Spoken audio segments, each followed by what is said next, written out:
కన్యాకుమారిలో ప్రధాని నరేంద్ర మోదీ 45 గంటల ధ్యానం ముగిసింది. 2 రోజుల క్రితం ఎన్నికల ప్రచారం ముగియడంతో మోదీ ఏకాంత ధ్యానంలోకి వెళ్లారు. వివేకానంద రాక్ మెమోరియల్లో ఆయన మెడిటేషన్ పూర్తి చేశారు. వివేకానంద మండపం బయట లోపల ధ్యానం చేశారు.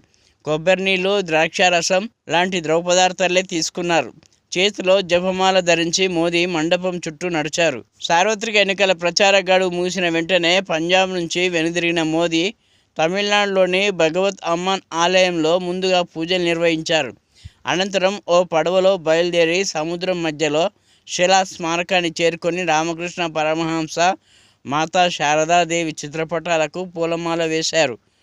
తొలుత సూర్యోదయం సమయంలో సూర్య ఆర్ఘ్యం సమర్పించిన తర్వాత ధ్యానం ప్రారంభించారు.